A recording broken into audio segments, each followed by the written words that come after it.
හරිද?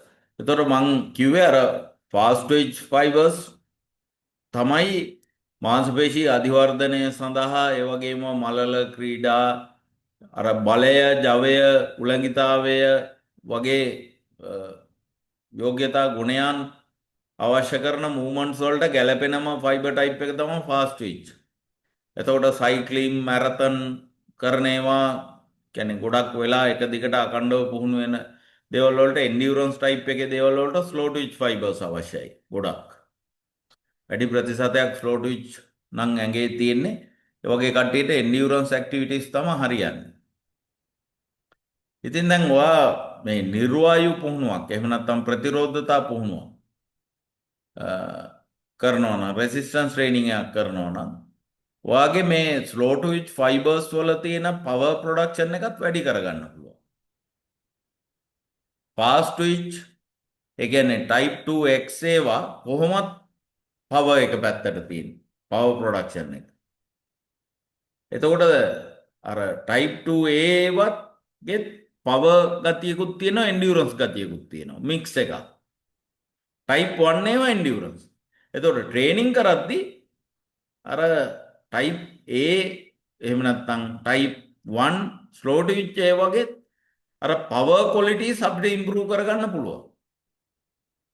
හැබැයි ක්‍රීඩා ජයග්‍රහණ වලට එනකොට ඥානමය වශයෙන් වාට වැඩි fast twitch fibers ප්‍රමාණයක් වේගෙන් ක්‍රියාත්මක වෙන 2x වර්ගයේ fibers ගොඩක් වැඩි ප්‍රතිශතයක් ඔයාගේ මාංශ පේශී පද්ධතිය තියෙනවනම් ඔයාට පවර් ඇත්ලීට් කෙනෙක් වෙන්න පුළුවන්. දැන් උදාහරණයක් විදිහට ඔයා මතක් කරගන්නකො බොක්සිං ක්‍රීඩකයෙක් මයික් ටයිසන් වගේ බොක්සිං සූරයෙක්. ඒතර ඒගොල්ලන්ගේ ඉතාමත්ම වේගෙන් ෆෝස් ප්‍රොඩක්ෂන් එකක් යනවා. ඒ කියන්නේ එයාගේ ඇඟේ 80ක් 90ක්ම ෆාස්ට් ට්විච් ෆයිබර්ස් මසල් ෆයිබර්ස් තියෙන නිසා තමයි එයා එච්චර දැවන්ත ප්‍රහාරක මේ ක්‍රීඩකයෙක් වෙලා තියෙන්නේ. ට්‍රේනින් ඇඩප්ටේෂන් මේ type 2X type 2A වලට ඇඩප්ට් වෙනවා. this improve strength power repeated sprint ability. එතකොට power training කරලා අපි ඇත්තටම කරන්නේ මොකද්ද? මාංශ පේශී සෛලවල තන්තු වර්ගය අපි මාරු කරනවා. පැහැදිලිද? ඒක සෑහෙන ලොකු වැඩක්. ඒ කියන්නේ අපි ගමුකෝ මෙහෙම මිනිස්සෙක් ඉන්නවා මිනිහට දුවන්න පුළුවන්. හැබැයි ගොඩාක් වේගෙන් දුවන්න බෑ. නමුත් අපිට ඕනේ යා වේගෙන් දුවන මිනිස්සෙක් බවට පත් කරන්න. දැන් මොකද්ද කරන්න ඕනේ? අර මිනිස්සයා වේගෙන් දුවන ඩ්‍රිල්ස් කරලා ඒ ඩ්‍රිල්ස් කරලා වේගෙන් දුවන්න පුහුණු කරන්න. ඊට පස්සේ දුවනවා වේගෙන්. කලින් දිව්වේ එහෙම හිට. ඒ වගේ තමයි මේ ඇඩප්ටේෂන් එක මසල් ෆයිබර්ස් අපිට මාරු කරන්න පුළුවන් එයාගේ ක්‍රියාවලිය එයාගේ වෙන දායකත්වය අපිට හැඩගස්වා ගන්න පුළුවන්. හැඩගැසීම් ඇඩප්ටේෂන්ස් පුහුණුව තුලින් තමයි ඒක කරන්න පුළුවන්. 12 වෙනි කොටස ක්‍රොනික් මෙටබොලික් ඇඩප්ටේෂන්. දිගුකාලීනව පරිවෘත්තීය ක්‍රියාවල සිද්ධ වෙන වෙනස්කම් හැඩගැසීම්. more ATP and phosphocreatine available. තොර ඔයාගේ ATP සහ phosphocreatine availability එක වැඩි වෙනවා. ඔයා power training කරාම එහෙම නැත්නම් resistance training වැඩිපුර කරාම ඒ නිසා ඔයාට better explosive performance, greater sprint ability. ඔයාට වේගෙන් දුවන්න පුළුවන්, වේගෙන් පනින්න පුළුවන්, වැඩි දුරක් පනින්න පුළුවන්, වැඩි උසක් පනින්න පුළුවන්, බෝලයක් ඈතට විසි කරන්න පුළුවන්, බෝලයක් වේගෙන් විසි කරන්න පුළුවන්. එක්ස්ප්ලෝසිව් පවර් එක වැඩි වෙනවා. ඇයි? ඔයාගේ මාංශ පේශී සෛල වලට ඉතාමත්ම ශනිකව ෆොස්ෆෝක්‍රියේටින් සහ ATP ප්‍රොඩියුස් කරන්න පුළුවන්. එහෙම නැත්නම් ඒව ප්‍රොඩියුස් කරලා පේශිය බල ගන්නවා. increase oxygen storage.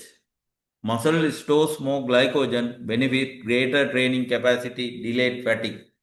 එතකොට මාංශ පේශී සෛලවල මං කියව අක්මාවේ සෛලවල සහ පේශී සෛලවල වැඩි වශයෙන් ග්ලයිකෝජන් තැන්පත් වෙනවා කියලා මෙතෙන්දී ඔයාගේ පුහුණුව නිසා ඇනරොබික් ඇඩප්ටේෂන් එකක් විදිහට ඔයාගේ මසල් සෙල්ස් වල ග්ලයිකෝජන් ස්ටෝර් වෙන ප්‍රමාණය වැඩි වෙනවා. ඒ නිසා ඔයාට හොඳට එනර්ජි තියෙනවා. increase glycolytic enzymes fructokinase lactase dehydrogenase dehydrogenase. එතකොට මේ ACE කියලා අන්තිමට එනවනම් ඒක එන්සයිම් එකක්. එතකොට මේ වගේ එන්සයිම උත්ප්‍රේරක වැඩි වෙනවා ශරීරේ. ඒ වගේ ක්‍රියාවලිය වැඩි වෙනවා. අන්න එතකොට ඔයාට හොඳට එනර්ජි ප්‍රොඩියුස් වෙනවා. ඒ කියන්නේ දැන් අර ළමයි දැන් අර එළවලු පළතුරු ගෙදර තිබ්බට කැවිලි ව්‍යංජන හදන්න බෑනේ. ඒවට ලුණු මිරිස් ඕනනේ. ඉන්ග්‍රීඩියන්ට්ස් ඕනනේ. ඒ වගේ තමයි එනර්ජි ඔයා කාබෝහයිඩ්‍රේට් අරවා මේවා ඔක්කොම කාලා තිබ්බට ඔයාට මේ ෆොස්ෆෝෆ්රුක්ටෝස් කයිනේස් වගේ මේවා එන්සයිම උත්ප්‍රේරක ශරීරයේ උත්ප්‍රේරක හරියට ක්‍රියාත්මක වෙන්නේ නැත්තම් මොකද වෙන්නේ? ඔයාගේ ශක්තිය නිෂ්පාදනය වෙන්නේ නැහැ හරියට. එතකොට දැන් ඕගොල්ලොන්ට මතක ඇති අර ඩොක්ටර්ස්ලා B විටමින් එහෙම දෙනවා. අනේ ඩොක්ටර් මේලා මෙයා පණ නෑ වගේ ඉන්නේ ඩොක්ටර්. මෙයා මහා කම්මැලි. මෙයා මේ සෙල්ලම් කරන්නෙත් නෑ. ඩොක්ටර් දෙනවා B විටමින් කොම්ප්ලෙක්ස් එක. දුන්නාම මොකද වෙන්නේ?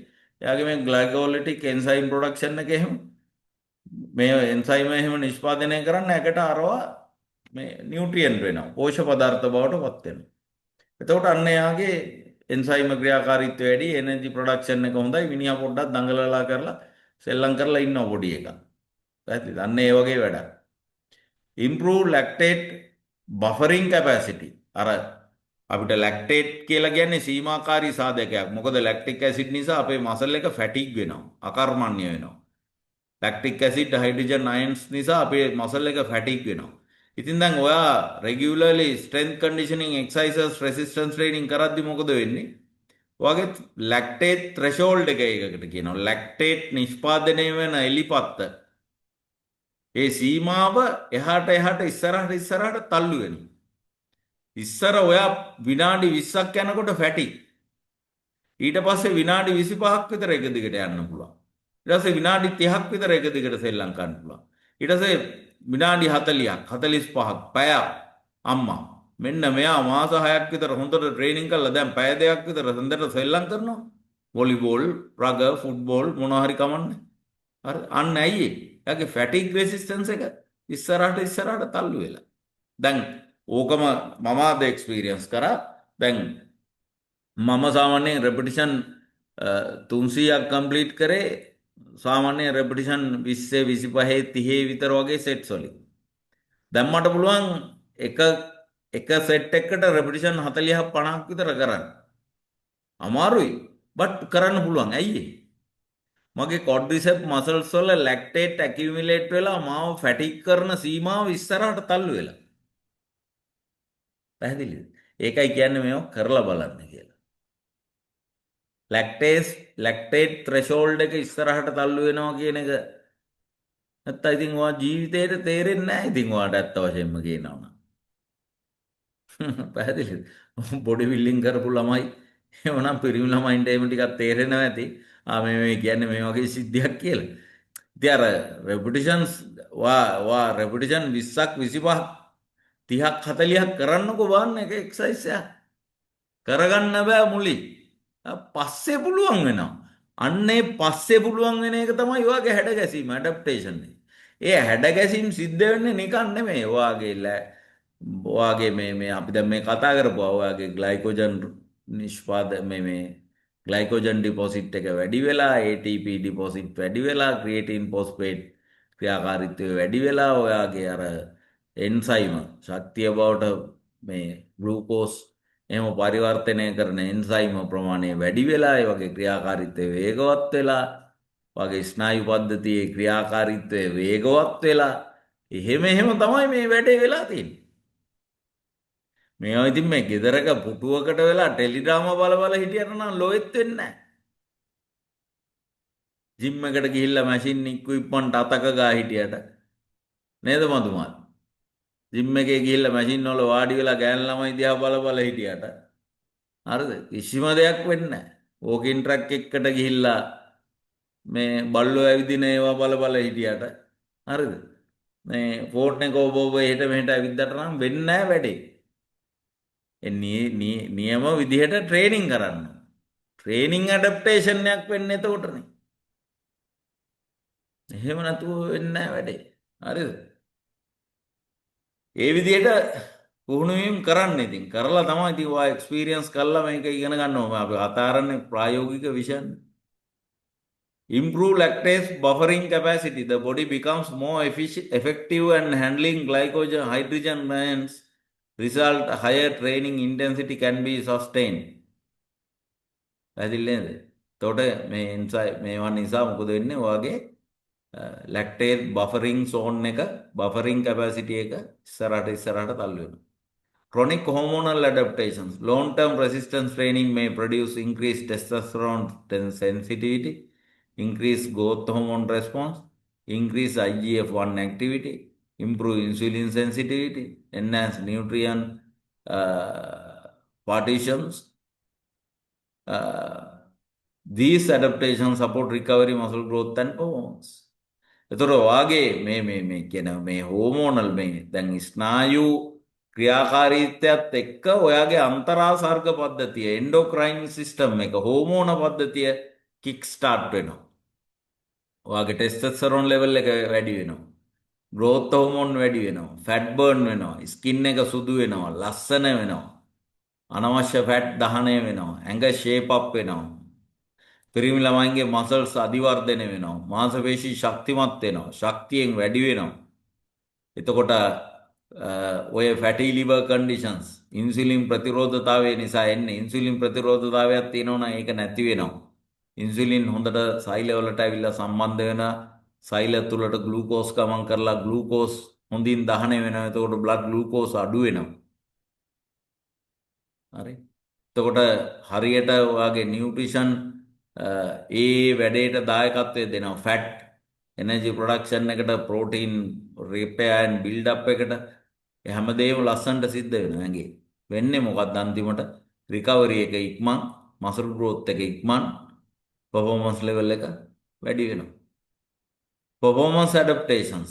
Regular anaerobic training improves variables. ඔයාට මේ anaerobic adaptation කියන එක නිකන් දිරවන්නේ නැහැ වගේ නම් weight training, body building exercise, body building training, weight training කියලා මතක තියාගන්න. නිකන් anaerobic allergic වගේ නම්. හරි?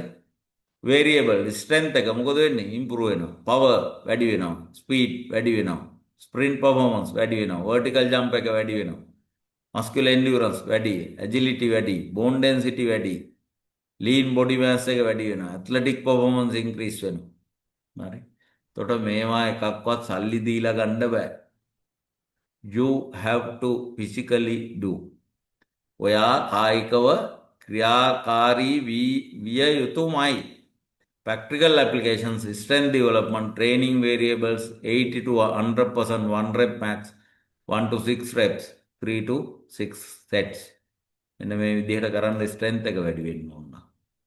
Adaptation, neural and myofibrillar. Myofibrillar hypertrophy එකකුත් වෙනවා. ස්නායු පේශී හැඩගැසීමකුත් වෙනවා. ඒතර අපි මේකකට කියන්න වෙන්නේ high intensity training, අධි තීව්‍රතා ව්‍යායාම. හේතුව 80% 100% අතර තීව්‍රතාවයකින් කරන්න ඒවා. වැඩි කරන්න බෑ reps උපරිම 6යි. sets 6ක් විතර කරන්න ඕන හැබැයි. hypertrophy 65-85 අතර කරන්න උපරිම හැකියාවෙන් repetition 6-15 අතර. ඒත් sets 4-5ක් කරන්න ඕන. adaptation, muscular hypertrophy, muscle growth, glycogen storage වැඩි වෙනවා.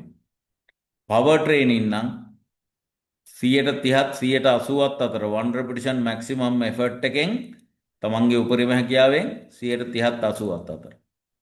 explosive execution. ඒ කියන්නේ අර plyometric training වගේ කරන්න ඕන. jumping movements ඒවා එහෙම. fast twitch recruitment එක වැඩි වෙනවා. rate of force production එක වැඩි වෙනවා.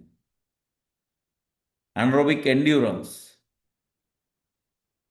strength endurance කියලා එහෙම තියෙන්නේ. ශක්තිය දරා ගැනීම. ඒ වගේ anaerobic endurance. නිර්වායු දරා ගැනීමේ හැකියාව. training variables, high intensity interval training, repeated sprint training ඒවා කරන්න ඕන මේ quality එක improve කරගන්න නම්. ඒ කියන්නේ repeated sprint training කියලා කියන්නේ ග්‍රවුන්ඩ් එකකට ගිහිල්ලා අපි එහෙම නැත්නම් ට්‍රැක් එක අපි මීටර් 50ක් වේගෙන් දුවනවා. ඊට පස්සේ ආයෙ ස්ලෝ ඩවුන් වෙනවා. තව මීටර් 25ක් වේගෙන් දුවනවා. ස්ලෝ ඩවුන් වෙනවා. ආයෙ මීටර් 25ක් ආයෙ වේගෙන් දුවනවා. ස්ලෝ ඩවුන් වෙනවා. අන්න ඒ වගේ රිපීටඩ් ස්ප්‍රින්ට් ට්‍රේනින් කරන්න. එතකොට අන්න ලැක්ටේට් ටොලරන්ස් එක වැඩි වෙලා බෆරින් කැපැසිටි එක ඉම්ප්‍රූව් වෙනවා. ෆැක්ටර්ස් ඉන්ෆ්ලුවෙන්සිං ඇඩප්ටේෂන්ස්. කෙනෙක් ට්‍රේනින් කරපු පළියටම එයාගේ හැඩ ගැසීම් සිද්ධ වෙන්නේත් නැත. ඇයි ඒ? Adaptation depend on genetics. සමහර ජානමය සාධක බලපානවා. කනගාටු වෙන්න එපා. කරන්න දෙයක් නැහැ. ලබවපන් ඇති. වැඩිපුර පින් කරන්න. ඒජ් වයස තරුණ වයසේදී ඉන්නේ මහලු වයසේදී ඉන්නේ. ජෙන්ඩර් ගෑනුද පිරිමිද? ගැහැණු අය නම් ටෙස්ටස්ටරෝන් අඩුයි. මොනව කරන්නද? ෆීමේල් නේ. ඊස්ට්‍රජන් සහ ප්‍රොජෙස්ටරෝන් තමයි තියෙන්නේ. ට්‍රේනින් ස්ටේටස් මොන වගේ පුහුණු මට්ටමකද ඔයා ඉන්නේ? නියුට්‍රිෂන් කොහොමද පෝෂණය ලබා ගැනීම? ස්ලීප් කොච්චර නිදා ගන්නවද? පැය 3ද 4ද 5ද? දැන් මේ තරුණ ප්‍රජාවට තියෙන ලොකුම ප්‍රශ්නේ පාන්දර 1 2 වෙනකන් නිදා ගන්න නැහනේ. මේක ෆෝන් එක පවුරු ගගා ඉන්නවනේ. ෆෝන් එක පවුරු ගගා ඉන්නවා. මන් දන්නේ නැහැ ඔයාලා කීයටද නිදාගන්නේ කියලා. මම හිතන්නේ ඔයාලා නම් නිදා ගන්න නැති. ඒ කියන්නේ ඔය ගෲප් මැසේජ් එකකට මේ රියැක්ෂන් එකක්වත් නැහනේ. නේද? ක්ලාස් තියෙනවා කියලා දාපුවාම මොකක්වත් කිසිම එකට මේ රියැක්ෂන් එකක්වත් නැහැ. ඉතින් ඒ හින්දා මං හිතන්නේ මේ ළමයි නම් නිදා ගන්න නැති. ඒ කියන්නේ ෆෝන් එක ක්ලාස් එකේ ඉවරනාට පස්සේ ෆෝන් එක තිබ්බම තමයි ආයෙ ඉතින් ලබන සතියේ තමයි ෆෝන් එක අල්ලන්නේ. එහෙම වෙන්න ඇති මම හිතන්නේ සමහර විට. එහෙනම් මෙයාලා නම් නිදා ගන්නවා ඇති මං හිතන්නේ. රෑත් දෙකට හරි මැසේජ් දදා මැසේජ් බල TikTok බල එහෙම ඉන්නේ නැතුව ඇති. නැත්තම් ඉතින් අපේ ඔය පෝස්ට් වලට අරවට මේවටත් කමෙන්ට් අරව මේවත් වැටෙන්න එපා නේද? ඉතින් මේ ළමයි හොඳයි. මෙයාලා මේ නිදා ගන්නවා. වේල පහින් නිදා ගන්න ළමයි ටිකක් හොඳයි. මේ නිදා ගන්න නැත්තම් කෙලවෙනවා ඈ. කලින් මැරෙනවා. එච්චරයි කියන්න තියෙන්නේ. කලින් මැරෙනවා. හරි? නිදාගත්තේ නැත්තම්. රිකවරි එක ස්ලෝ ඩවුන් වෙනවා, ඕවර් ට්‍රේන් වෙනවා, මසල්ස් හැදෙන්නෙත් නැහැ, ස්ට්‍රෙන්ත් එන්නෙත් නැහැ, මොකවත් නැහැ. තියෙන හෝමෝන ටිකක් නැති වෙනවා. හරි? Training programme design. එතකොට මේ ටික ඔක්කොම ඉෆෙක්ට් වෙනවා ඔයාගේ ඇඩප්ටේෂන්ස් වලට. Over training and negative adaptations. දැන් ඔයා එක්සෙසිව් ඇනරොබික් ට්‍රේනින්. දැන් ඔයා වේට් ට්‍රේනින් කරනවා වැඩි. මසල්ස් හදන්න ගිහලා හැමදාම ජිම් එකට යනවා. පැය 2-3 ට්‍රේනින්. කෝච් කියනවා මල්ලි එන්න එපා මල්ලි. ඔයා හෙට රෙස්ට් කරන්න. දැන් හෙටත් ඇවිල්ලා. මල්ලි මොකද මල්ලි අද රෙස්ට් කරන දේ ගනවා අදත් ආවත්. ඔව් අයියේ කම්මැලි අයියේ ගෙදර ඉන්න ට්‍රේනින් කරනවා. හරි? ඒ වගේ පොරක්. එක්සෙසිව් ඇනරොබික් training. chronic fatigue. Decrease performance, reduce testosterone, increase cortisol, injury risk, poor recovery. As යට ගිහිල්ලා ඇස් වටේ කළු වෙලා හකු බැහැලා හරිද?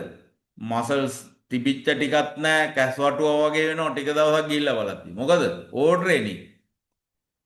ට්‍රේනින්. හරි? symptoms persistent soreness. ඇඟේ අර මසල් soreness එක අඩු වෙන්නේ නැහැ. හැමදාම පොලිසියෙන් කුටි කාලා වගේ ඇඟ රිදෙනවා. රිකවර් වෙන්නේ නැහැ. lack of motivation. ටික දවසක් ගිහිල්ලා මිනිහා හොයා ගන්න නැහැ. ජිම් යන්න බෑ වගේ බං. ඔබ එන්නේ නැද්ද ජිම් එකට ට්‍රේනින් කරන්න? අද බෑ වගේ බං මං ඊයේ බං පහෙට එන්නම් බං හෙට එන්නම්. එහෙම. හරි lack of motivation. sleep disorder. නිින්ද යන්නේ නැහැ මේ පොරට. නිින්ද යන්නේ නැහැ. නිදා ගන්න බෑ. නිින්ද ගියාට ඒට මෙට පෙරලෙනවා නිින්දෙන්නේ නැහැ. නෙදි දෙව්දුව තමන් ළඟට එන්නේ නැහැ. හරි? reduce strength ශක්තියක් නැහැ. ඒ ට්‍රේනින් කරන්න බෑ බං. ඉතින් යාළුවෝ තමයි මොකද මචං ඉස්සර ගැව්වනේ මේ වේට්ස් කරන්න නැද්ද මොකද? ස්ට්‍රෙන්ත් එක බහැලා. හරි? ඒ නිසා මේක හරියට කිරලා මැනලා කරන්න ඕන තමන්ට මේ සබාදාමෙන් දෙන අපූර්ව හැඩගැසීම් ටික භුක්ති විඳින්න ඕන නම්. සාරාංශය acute anaerobic adaptations are immediate physiological responses occurring during and shortly after exercise, including increase motor unit recruitment, hormonal responses, ATP turnover, glycolysis and lactase production. Chronic anaerobic adaptations occur after weeks and months of training and include increased strength, hypertrophy, neural efficiency, ATP storage, glycogen storage, hormonal improvements, and enhanced athletic performance. Understanding these adaptations enables fitness professionals to design effective strength, hypertrophy, power workouts, and coordinating programs while maximizing performance and minimizing injury risk.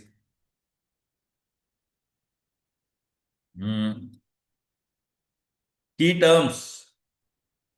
ඔයාට අහුවෙච්ච අලුත් වචන. Anaerobic exercise, ATP, PC system, glycolysis, lactate, hypertrophy, motor unit recruitment, neural adaptation, fast twitch fibers, rate of force development, phosphocreatine, glycogen, power, strength, muscle endurance, overtraining. මේවා තමයි ඔයාගේ vocabulary එක, ඔයාගේ ශබ්දකෝෂය. Physical fitness trainer කෙනෙක් මේ ඉංග්‍රීසි වචන සහ ඒ වගේ තේරුම දැනගන්න ඕන. හරි? එතකොට මේ වචන නිතර කතා කරන්න. ඒ වගේ සිංහල තේරුමත් දැනගන්න. මම ඔය ගොඩක් ඒවා ඉංග්‍රීසි එක කියලා සිංහලෙනුත් කියන්නේ. ඒ වගේ ඒවත් ඉගෙන ගන්න. තමිල් වචනෙත් ඉගෙන ගන්න. තමිල් කට්ටිය තමිල් වචනෙත් ඉගෙන ගන්න.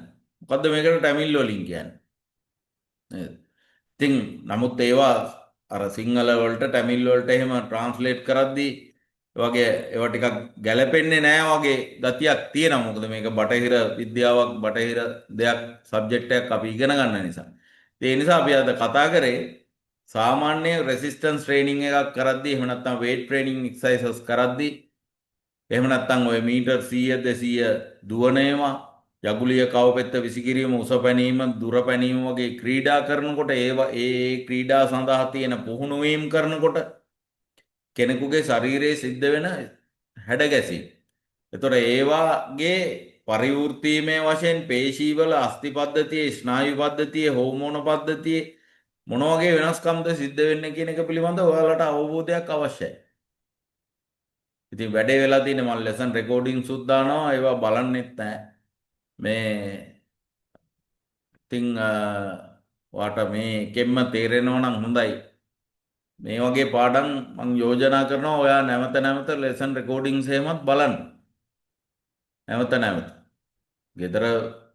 ගෙදර වැඩපලක් කරද්දී වුණත් ඔයාට මේවා ෆෝන් එකේ ප්ලේ වෙන්න දාලා කරන්න පුළුවන්. දැන් මම ඇඳුම් අයන් කරනවා නම් මට ඕමනා කරන ලෙසන් එක මම හෙඩ්සෙට් එකක් දාගෙන හරි අහනවා. වැඩ දෙකක් කරනවා. වාහනේ ඩ්‍රයිව් කරනකොට ලෙසන් එකක් අහනවා. මමත් ඉගෙන ගන්නවා. ඒ නිසා කාලේ නාස්ති කරන්න එපා. හරිද? රයිට්. තේරෙන්නේ නැති දෙයක් තිබුණොත් මැසේජ් එකක් දාන්න. එහෙනම් good night. Thank you very much.